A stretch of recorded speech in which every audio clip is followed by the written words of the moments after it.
उधर 6 lesson plan बताए हैं। आज मैं आप लोगों को 7वां लेसन प्लान बताता हूँ।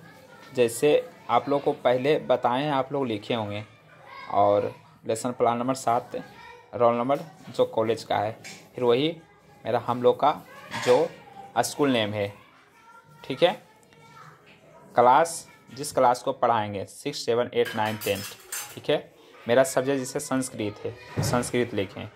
मेरा टॉपिक प्रकरण को लेना है, सर्वनाम लिए हैं। ठीक है, संस्कृत की जगह पर हिंदी आप लोग को सेम टू सेम हो सकता है, क्योंकि संस्कृत हिंदी का व्याकरण बराबर ही होता है। कुछ कुछ इसमें हलंत विसर्ग का उपयोग कर सकते हैं। और पीरियड जो लेते हैं 4, 5, 6। मेरा ड्यूरेशन 40 मिनट का है सिखाना स्कूल का। और डेट जिस डेट को हमने पढ़ाएं, जैसे 10 तारीख को पढ़ाएं। और उसके पास हम लोग संस्कृत पढ़ेंगे और व्याकरण के बारे में देखिए बताते हैं।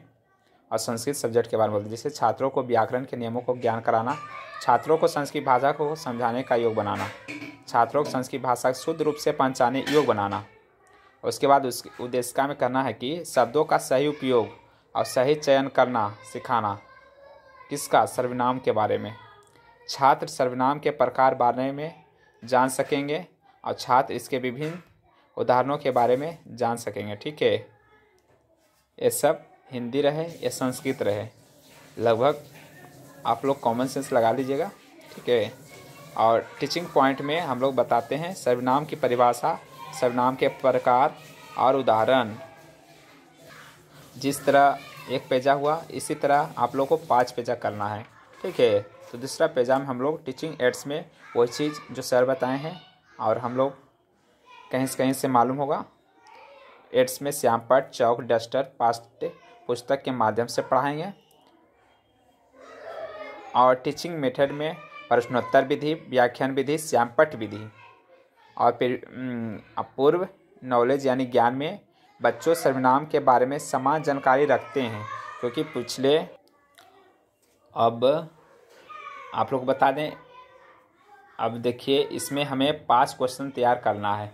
इसमें प्रकरण निकालना है, क्या चीज़ का? जैसे सर्वनाम पढ़ा रहे सर्वनाम में, लेकिन इसमें प्रकरण जो होगा 3 होगा या 3 से अधिक, यानी 5 तक मैक्सिमम, मिनिमम 3।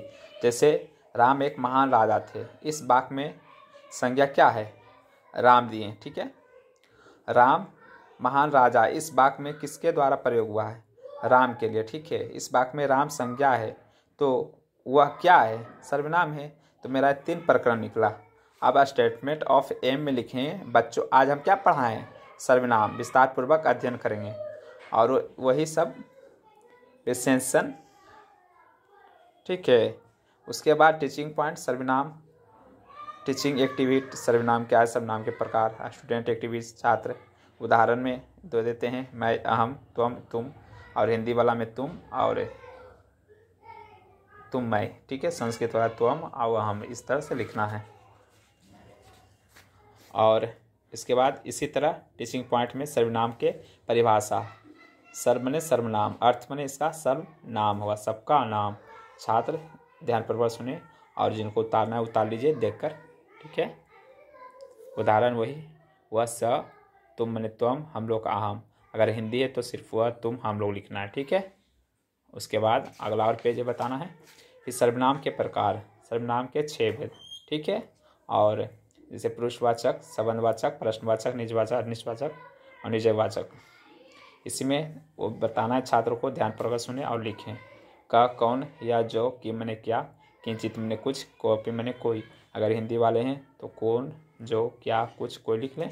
उसके बाद वही सर्वनाम के बारे में बताना है, तो कोई एक एग्जाम्पल ले लेते हैं। निजवाचक के सर्वनाम, जो खुद या स्वयं के लिए आप अपना शब्द प्रयोग में उसे निजवाचक कहेंगे। ध्यानपूर्वक सुने। उदाहरण कोई कुछ इस तरह से आएगा।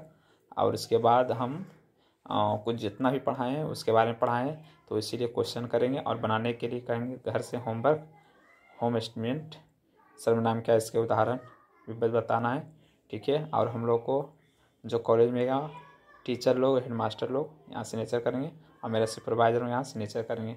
थैंक यू भाई वेरी मच।